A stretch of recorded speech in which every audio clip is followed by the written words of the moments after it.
Voltemos. Sim, voltamos. Estamos em 8 participantes. Igor, Joyce, Albir, Edilane, Kimberly, Reinaldo, o Thomas, e lembrando que a Samanta está com problema no celular, ela está acompanhando aqui pelo meu perfil e pelo perfil do conselho. Beleza. Se mais alguém entrar aí, você só fala para eu poder anotar depois. Outra coisa, deixa eu registrar uma coisa. O Machado apareceu aqui, mas ele não está na reunião, hein? É que eu estou aqui na casa dele, então ele pescoçou aqui. Só para a gente registrar. Então vamos lá, Pi. Vamos abrir a lei aqui para a gente dar um passeio. Tatiana acabou de entrar. Beleza. Vamos lá. A lei, ela é dividida em 3 eixos: renda emergencial mensal aos trabalhadores, o subsídio mensal para manutenção de espaços e os editais, chamadas públicas, etc. Essa renda emergencial mensal, que trata o inciso 1, ela vai ficar toda sob a coordenação do Estado. Então, a gente não vai ter influência nenhuma disso. Não vamos saber quem entrou, quem não entrou, quem ganhou, quem não ganhou, enfim. Mas temos que também saber passar essas informações caso alguém nos procure e fale que quer entrar, que quer tentar esse subsídio. Como a gente estava comentando aí anteriormente, o cadastro para isso vai ser aberto provavelmente na semana que vem, a gente vai ter a divulgação disso. Necessitamos muito das pessoas divulgarem, repassar tudo isso para isso a chegar ao maior número de pessoas possíveis, etc. e tal. Essa renda emergencial mensal, ela tem algumas vedações, alguns impedimentos. Posso até fazer um adendo? Lógico. Então, gente, é importante, assim como a Joyce falou, né, foi bem falado, a gente precisa ter essas informações precisas, porque nós somos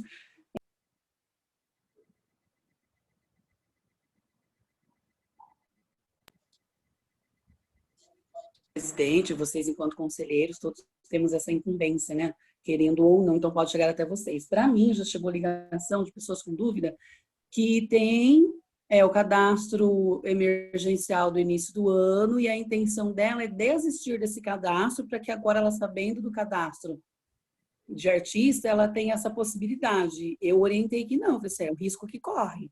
Não é o que a lei diz, porque assim, quando bater os dados no sistema, CPF, todas as questões que já tem no sistema, vai bloquear, né? Então, assim, é isso que a gente está falando, tem peculiaridades e detalhes que são importantes a gente saber, e inclusive porque tem pessoas que têm essa dúvida mesmo, né? Acho que uma coisa é uma coisa, outra coisa é outra coisa, mas não é. Nós estamos falando de um sistema federal, governo, né? Então, eles vão também dar um jeito de amarrar essas coisas.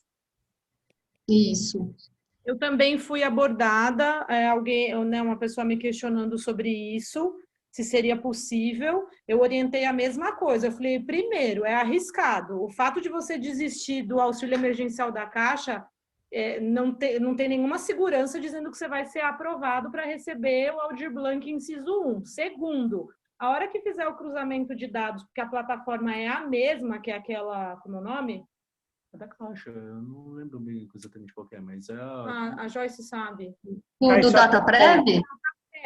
Vai ver que a pessoa já recebeu, gente. Não importa se você está recebendo de forma vigente. Exatamente. Você já recebeu, né? Exato, porque qual é a ilusão? Porque o governo, você sabe que agora fez uma diminuição dessa emergencial, né? Sim. Então, qual é o pensamento da pessoa? Agora vai abrir para artista e começa R$600 de novo, é lógico, e num raciocínio matemático. Né? Não vai ganhar. Mas não vai acontecer. Então, você olha, cuidado, é um risco, não desiste, tenta outro. Aí eu comecei das outras opções, que é por isso que é importante também a gente conhecer muito o inciso 2 e o inciso 3, porque a gente precisa dar essa saída para a pessoa, olha, você não vai estar desamparada. Tem outras possibilidades. Melhor 300 dinheiros até dezembro por mês do que 0 dinheiros, né? Assim, exatamente. Eu não vou fazer isso com o emergencial. Bom, vamos em frente. Então, o artigo 2º da lei trata desses 3 eixos. Ele explica os 3 eixos.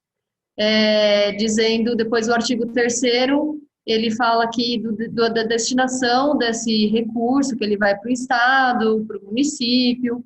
Também ele traz as divisões, 50% para Estado e Distrito Federal, e depois 50% para municípios e tudo mais. Eu estou falando bem rapidinho aqui, depois vocês deem uma lida na íntegra, só para a gente também otimizar aí a reunião.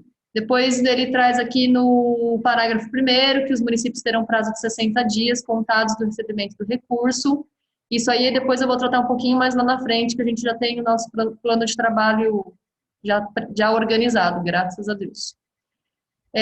Parágrafo 2º, eles falam aqui dos recursos que não tenham sido objeto de programação publicada dentro desses 60 dias, que eles serão automaticamente revertidos ao fundo estadual do Estado.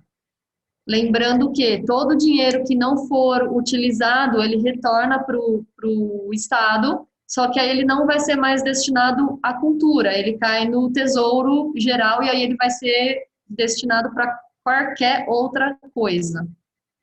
Artigo 4º, eles aqui trazem o que compreende-se como trabalhador e trabalhadora da cultura, que são as pessoas que participam de cadeia produtiva nos segmentos artísticos e culturais, descritos no artigo 8º da lei, está mais lá para baixo, a gente vai chegar lá, incluídos artistas, contadores de histórias, produtores, técnicos, curadores, oficineiros, professores de escola de arte, capoeira. O artigo 5º, na verdade, traz que a renda emergencial, inciso 1, tá? O subsídio mensal para a pessoa física, ela terá o valor de R$600, deverá ser paga mensalmente desde a data da publicação da lei, ou seja, desde junho, em 3 parcelas sucessivas, junho, julho e agosto. Já estamos em setembro, provavelmente o dinheiro só virá em outubro, então, bom, isso é certo, eu estou falando do inciso 2 aqui, metendo bedelho. Inciso 1 é estado diferente. Então, 3 parcelas sucessivas de R$600. Eles trazem aqui que o parágrafo 1º fala isso, que é retroativo desde a 1º de junho, que é a data da publicação da lei, e o parágrafo 2º fala que ele pode ser, que o referido caput deste artigo será prorrogado no mesmo prazo em que for prorrogado o benefício.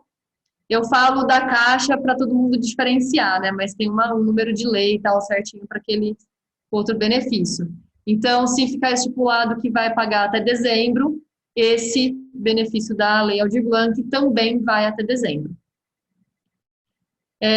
Farão jus à renda emergencial do inciso 1. Isso daqui é uma coisa que a gente precisa saber, talvez não todos de cor, mas para a gente é o que vocês estão passando. As pessoas chegam até a gente para tirar dúvidas.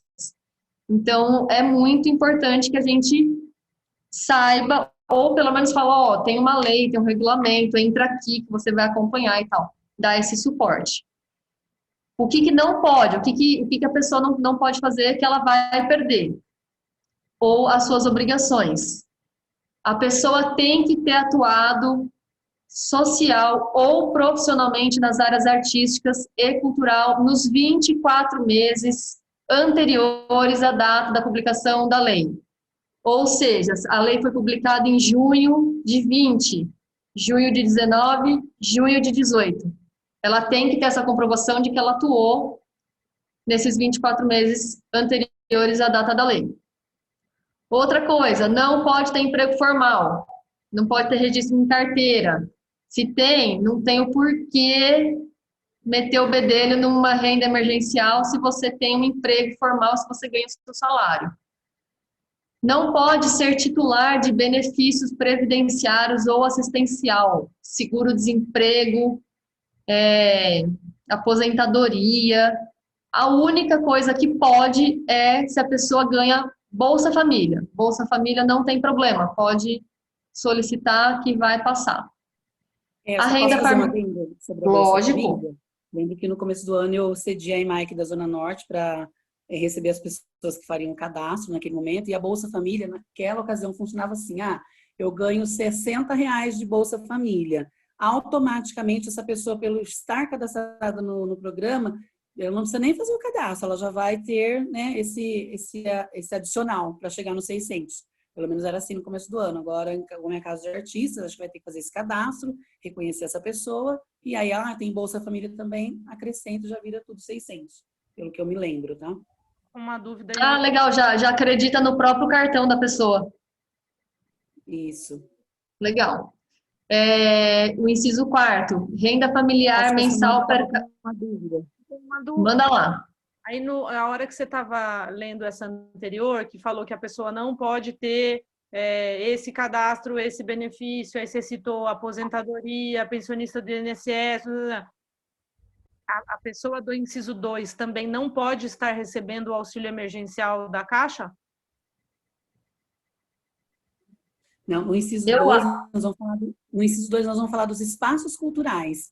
Ainda Que daí do inciso 1. Tudo isso aqui é do inciso 1. Posso fazer uma pergunta? Tá bom, Pode. desculpa. O Igor tem uma dúvida. Só deixa eu aproveitar aqui o seguinte, uma dúvida que pode acontecer. A pessoa ela tem comprovação, tem que comprovar a atuação desde junho de 2018. Nesse mesmo tempo, desse período de junho de 2018 até junho de 2020, ela não pode ter nenhum registro em carteira? Não, eu entendo que é não ter registro em carteira agora. Se ela teve em 2019 e agora ela está desempregada, Perfeito. Posso? é. Ó, em relação a uma pergunta, só uma dúvida em relação ao que a pergunta do Igor, tá? Mas se precisa, acho que você prestar atenção nisso, nesse detalhe, porque pelo seguinte, tem um termo que eu, por exemplo, quanto artista, não posso ter recebido mais de 28 mil no ano passado, se não me engano. Isso daí é um inciso aqui que eu vou chegar lá também. Então, será que isso também, esse registro não quer dizer, do ano passado, como ele perguntou, eu acho que é uma pergunta bem cabível dele. Então, agora, mas pode falar. Não, quer falar sobre isso, depois eu faço a minha pergunta. Porque eu acho que assim, eu lembro no cadastro emergencial que teve no início do ano, isso já eram critérios, assim, a pessoa que chegava ali, às vezes chegava, claro, aquela pessoa que não entendia, ela não sabia como que era. Aí eu lia para ela assim, olha, a senhora tem isso? Não. A senhora tem aquilo? Não. A senhora tem uma receita acima de tanto? Não. Porque você tem que se enquadrando. Se tiver um que você tem, você já não pode participar. Então, se já tiver uma receita acima de 28, aí assim, nós estamos falando aqui de pessoa física, né? Uhum. Tudo pessoa física. Essa que é a questão. Agora, a minha pergunta é a seguinte, eu vou até exemplificar, tá? No meu segmento de circo, nós temos, por exemplo, aquele menino que fica aqui em Pirassununga já faz acho que um ano, na Praça Central, no Furgão. Ele é argentino, inclusive, e ele... Não sei nem se ele teria o direito, mas como está falando, ele está aqui em Pirassununga hospedado, parado. Eu creio que mais ele deve se enquadrar nesse de 600, porque não sei, ele não tem como, acho que não sei como que seria essa, só para a gente, como que se posicionar perante esse caso. Porque eu entendo que ele é autônomo, né? Acho que ele não declara, não é esse o caso? Ele não declara. Então, ele não é brasileiro, ele tem esse trabalho de rua, eu não, tipo assim, eu não sei qual segmento ele se enquadraria, nesse de 600, por exemplo, como que ele... Eu acho que ele poderia entrar nesse do inciso 1 dos R$600, porque vamos pensar, olha, o Estado vai abrir esse cadastro, ele vai ter que preencher lá os dados dele, né? Ele vai dizer que ele está em Pirassununga e tal, enfim, só um exemplo. E aí ele vai ter que essa comprovação de atuação ele vai fazer de forma documental ou autodeclaratória. Ele vai estar assumindo lá que ele trabalha artisticamente nesse tempo. Agora, ele vai ter que... O certo seria, a hora que abrir esse cadastro, até a gente assim, entrar e fazer um passo a passo e ver como é que para ver o que de fato eles exigem, né? Porque até por conta Pode falar. Para auxiliá-lo, por exemplo, eu sei que ele está aqui, mas quase como eu já sei. Você passa da praça, ele está ali trabalhando todo dia, aqui em Pirassununga. Acho que ele escolheu Pirassununga para morar. E aí, assim, será que nós, quanto artista, não sei, ou conselho, ou secretaria, talvez, conseguiria falar, olha, realmente, ele trabalha com isso, ele se encontra aqui, e não sei, talvez fazer um documento para auxiliá-lo. Eu acho, Reinaldo, que nós vamos chegar nesse tópico, porque assim, eu acho que ele também, se eu não me engano, ele vai se caracterizar como espaço cultural. Por isso que eu falei para vocês no começo que esse comitê é que vai desenhar a cultura da cidade. Se a gente entender que um vizinho da galeria é um espaço cultural, porque tem, por exemplo, música ao vivo com som e voz e violão, é um espaço cultural. Se uma atividade de rua circense é um espaço cultural, quem vai, porque tem um são casos excepcionais, né? E aí, eu conheço esse moço que você está falando, inclusive ele vai no instituto que a gente vai também. Ele de fato, ele veio para Pirassununga porque ele fala que é uma cidade que é muito parecida com a cidade dele, deu muito certo o trabalho dele.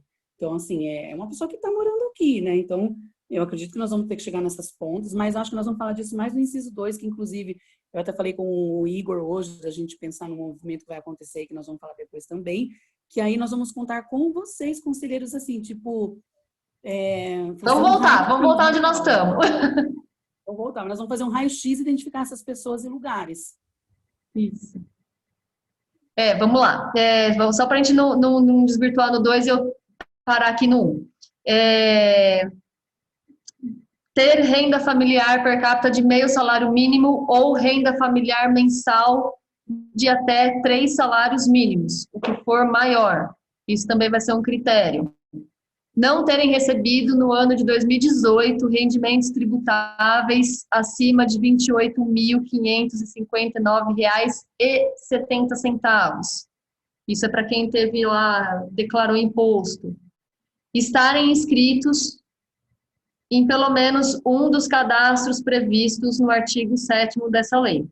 Aqui entra aquilo que o Reinaldo falou, que é o que nós vimos na reunião do secretário Sérgio Sá Leitão.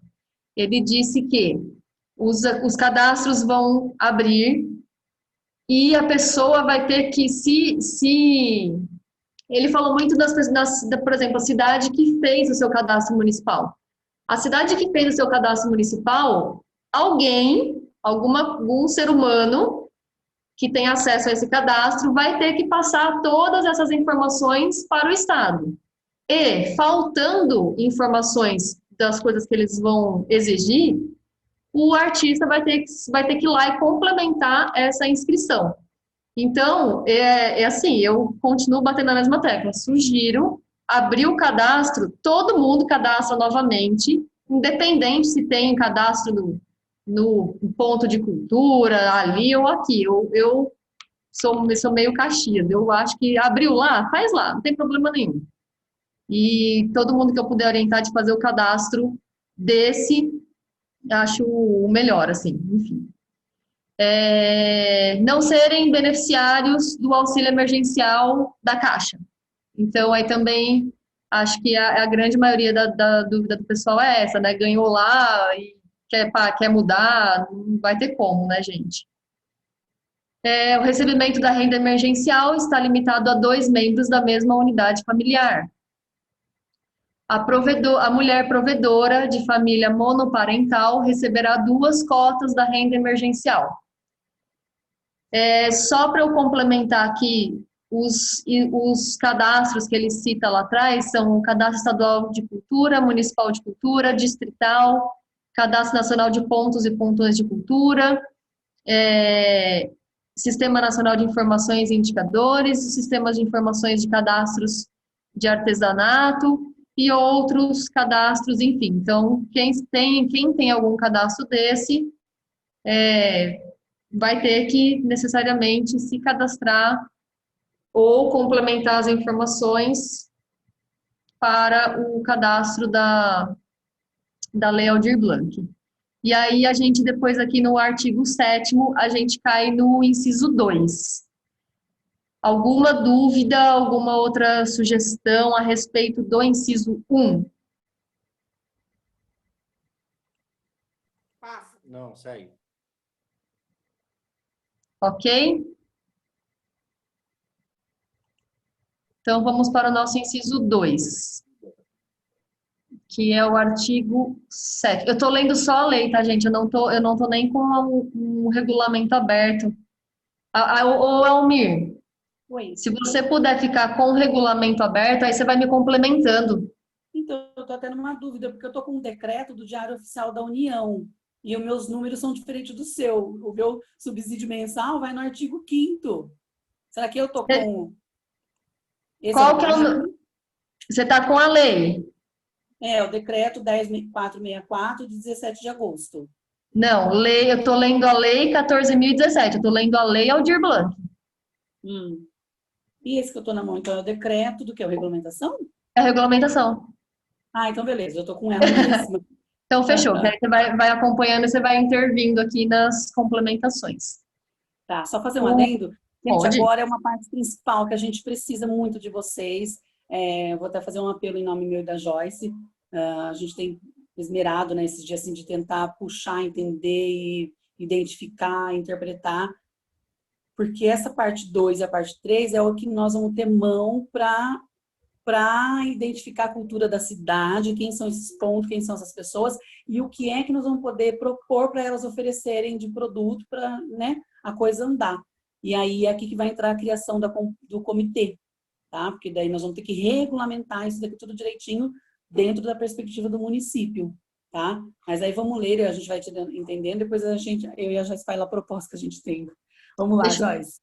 O artigo 7º da lei fala sobre o subsídio mensal previsto no inciso 2, ele terá o valor mínimo de R$3.000 e máximo de 10, de acordo com critérios estabelecidos pelo gestor local. Gestor local é o senhor Roberto Braganholo, secretário de Cultura e Turismo.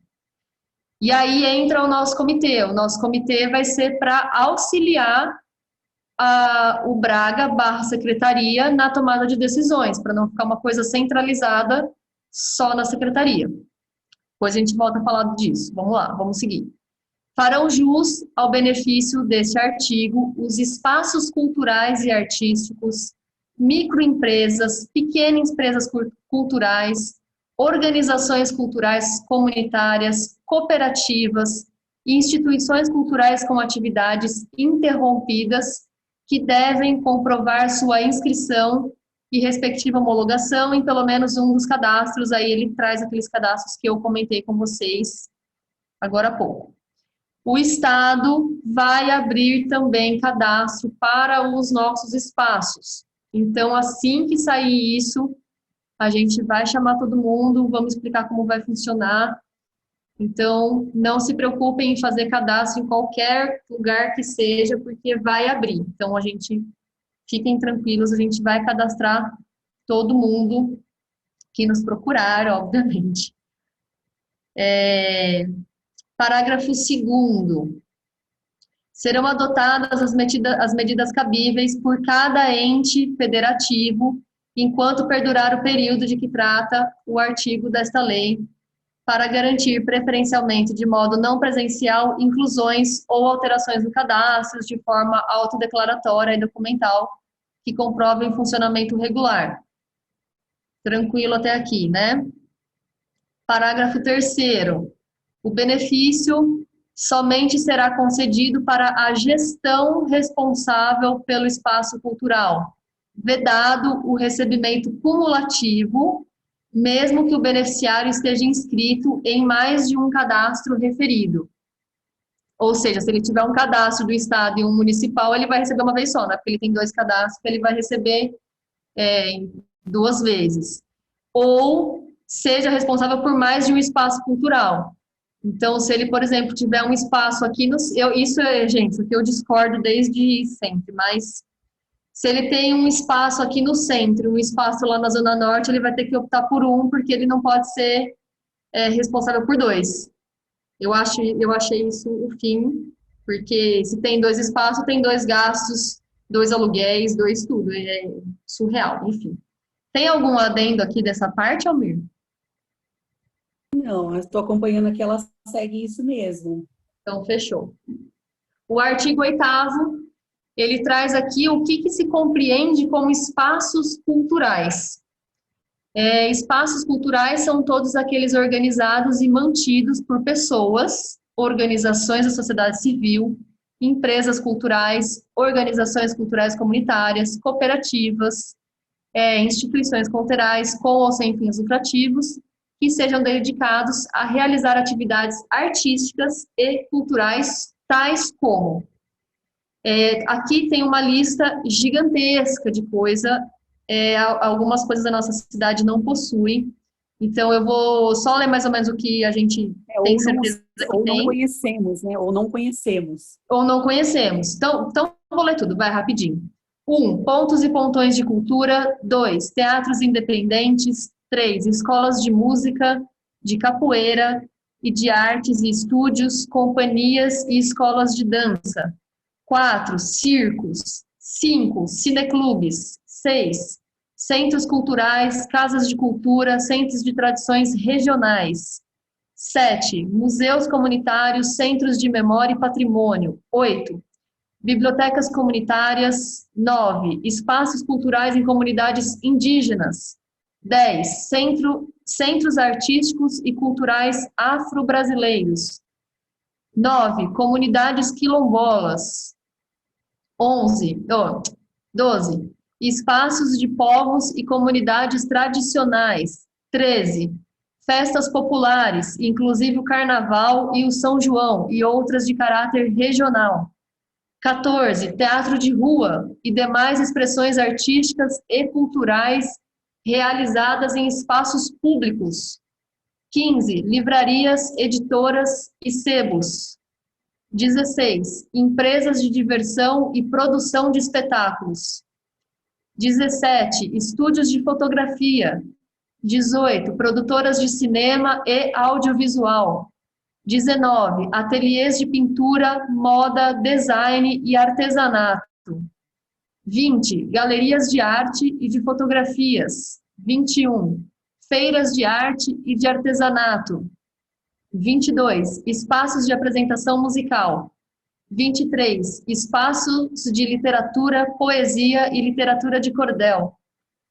24. Espaços e centros de cultura alimentar de base comunitária, agroecológica e de culturas originárias, tradicionais e populares. 25. Outros espaços e atividades artísticos e culturais validados nos cadastros aos quais se referem o artigo 7º desta lei. Ufa, bastante espaço, não, gente? Aqui eu queria fazer um adendo. Elas falavam muito no curso assim, né? O espírito da lei. O espírito da lei precisa olhar para essas características. Na verdade, a Secretaria Municipal de Cultura, junto com o Conselho, praticamente, né? Que já mas especificamente com o comitê que vai ser composto, nós vamos desenhar um mapa cultural da cidade. Nós vamos identificar essas pessoas e fazedores de culturas, espaços de cultura, enfim, tudo. E se vocês lerem direitinho eu estou com, na verdade, a regulamentação, né, que a Joyce falou. Para trás ela fala um pouquinho mais sobre o que vai poder usar para pagar aluguel, telefone, etc e tal, mas ela complementa. Se vocês lerem essa lei a hora que vocês puderem, vocês vão identificar que esses espaços aí, eles estão assim, tratando dos nossos setoriais. Por exemplo, o setor de artes visuais. Qual desses incisos que ele está? Ele vai identificar claramente, ou de teatro, ou de música, ou de livrarias, né, etc. e tal. Então, assim, é para isso que nós vamos precisar muito dos conselheiros em suas áreas. Eu sei que não é fácil, porque hoje nós estamos com essa onda de Facebook, WhatsApp, Instagram, a gente manda as coisas para as pessoas não respondem. Mas tem gente na cidade que nem sabe da existência do conselho, não sabe das possibilidades que pode ter de parceria.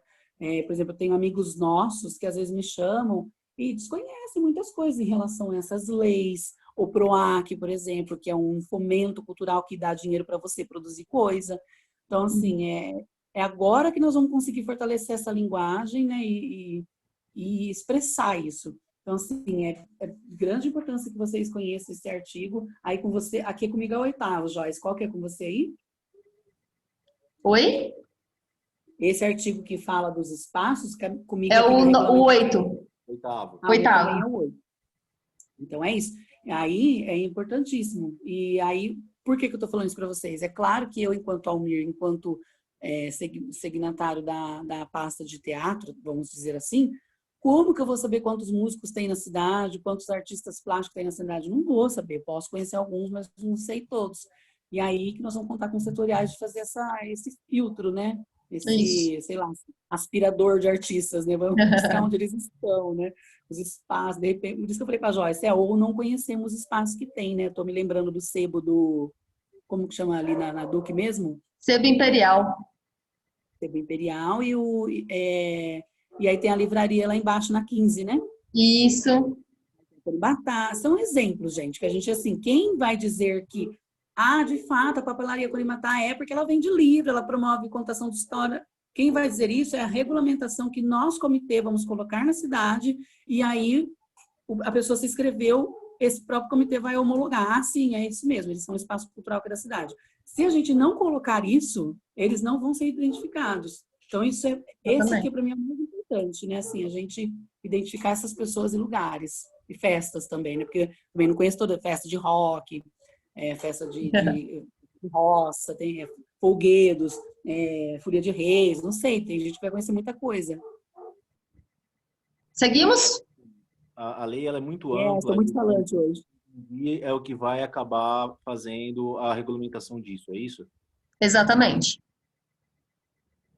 Daqui a pouquinho a gente vai falar mais também dessa regulamentação municipal nossa. Vamos lá. A quem fica vedada a concessão do benefício desse inciso 2? Sim. Então, Deixa eu só fazer uma referência. Que eu sei que depois a gente iria entrar no inciso 3. Eu vou sugerir da gente, então, não entrar no inciso 3, e a gente pararia aqui depois que você terminar de esmiuçar a parte 2, e a gente já fala do que a gente conversou na reunião, para a gente, que às vezes a gente vai passar da hora. E quando a gente for beleza. que é edital, a gente faz uma nova reunião para falar especificamente dele, que é bem Perfeito. detalhado também. Combinadíssimo. Então, vamos lá. A quem fica vedada a concessão do benefício do inciso 2? Não pode receber espaços culturais criados pela administração pública, ou seja, centro de convenções não vai receber nada porque é da prefeitura, biblioteca, a feira de artesanato, prefeitura que faz, não pode. Semana Nenete, prefeitura que faz, não pode. Então, nada vinculado à administração pública de qualquer esfera não vai poder ser beneficiado desta lei. Não podem espaços culturais vinculados a fundações ou institutos criados ou mantidos por grupos de empresa, porque tem muita empresa grande que mantém, né? Você vê, tem o teatro Citibank Hall, tem esses espaços, mas que são vinculados a um grupo de empresas, então também não pode. Que não é o nosso caso aqui na cidade, né? Casas de espetáculos, de diversões com financiamento de grupos empresariais, também não pode. Espaços geridos por serviços sociais do Sistema S. O que são os sistemas S? SESC, SENAC, tem uns par dele aí. Como? Tem vários. Tem vários, né? SENAC, Senai, Senar, enfim, todos esses estão fora, não podem. Artigo 9º. Os espaços culturais artísticos, as empresas culturais, organizações culturais, cooperativas, deverão ser obrigados a garantir como contrapartida, ou seja, recebeu o din-din, vai ter que prestar um serviço depois, após o reinício de suas atividades, ou seja, pós-pandemia. Não vai fazer contrapartida online, vai ser pós-pandemia, atividades destinadas prioritariamente, não é exclusiva, é prioritariamente aos alunos de escolas públicas ou de atividades em espaços públicos de sua comunidade, de forma gratuita, em intervalos regulares, em cooperação e planejamento definido junto com o ente responsável pela gestão pública de cultura local, ou seja, nós. Então, outro adenda, que eu sei que tem adendo aí, Almir. Esse curso foi muito enriquecedor, gente. Então, assim, eu sei que agora, nesse momento que a Joyce está lendo, vai pintando um monte de dúvida, ansiedade, mas, assim, eu anotei tudo que vocês possam imaginar. Nesse bloco que a Joyce subiu no Drive aí de compartilhamento, vocês podem acessar. Eles são feitos em slides, assim, são tópicos muito práticos para serem lidos. E eles falam muito dessa autonomia do comitê, do município, de reconhecer, além dessas questões culturais que eu falei, dos espaços e pessoas e tal, de olhar para o espírito dessa lei, que é um auxílio emergencial, de subsídio, de critério de pandemia, calamidade. Então, não vai fazer sentido, por exemplo, assim, se a gente pedir uma contrapartida que esse artista tenha que produzir coisas e gastar dinheiro tudo de novo. Então, isso o comitê vai ter que olhar. Então, né, não vamos nos preocupar agora com isso, porque quando ele tiver criadinho, nós vamos ter horas para pensar nisso, né? Desenhar isso. E, inclusive, até que eu falei com a Joyce também, que, por exemplo, se a gente colocar na regulamentação que a gente já desenha esse mapa de contrapartidas, olha, para você ser um beneficiado, nós temos esses espaços e uma ação sua tem que ser ofertada em alguns espaços desses. Aí ele define lá na Zona Sul. Então, assim, pode ser critérios criados pelo comitê, por isso que eles falam que é uma regulamentação municipal, que nós vamos olhar para essa lei e fazer a nossa, tá?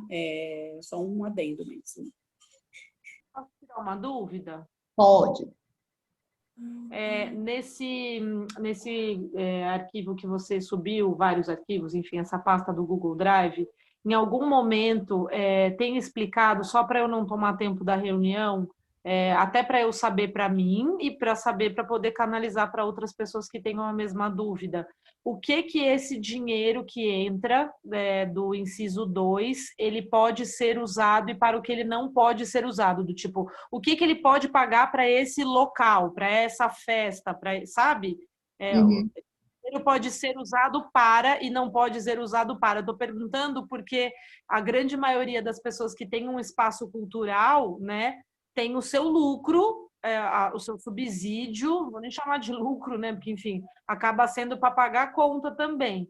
Mas tira o seu subsídio desse lugar. E daí, como, né, foi abalado por conta da pandemia, ou por alunos desmatriculados, ou por alunos que os pais estão inadimplentes, ou porque, enfim, por uma série de fatores, essa pessoa, o espaço não paga mais o dono do espaço.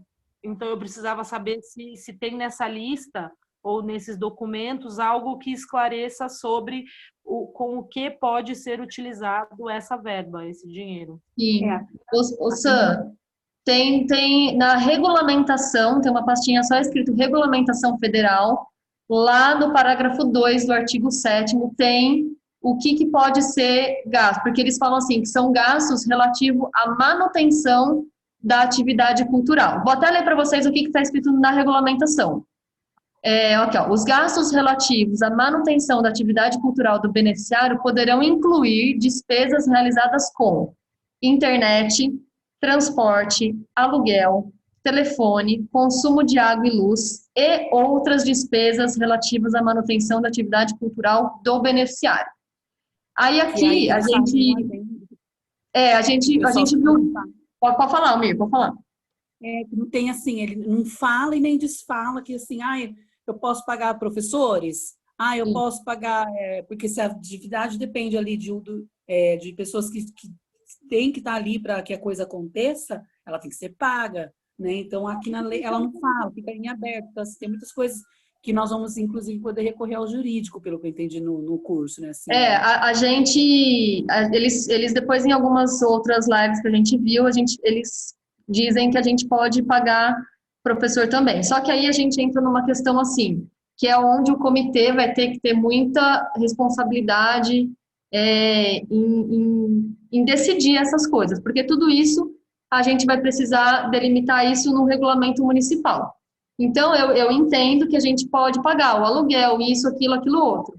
Professor, claro, o professor recebe, está com o salário atrasado e tal, tudo bem. Só que a gente tem que pensar num espaço pequeno, num espaço grande. Então, uma escola que tenha... Estou jogando aqui conversa para o universo, tá? Não que a gente tenha essa realidade.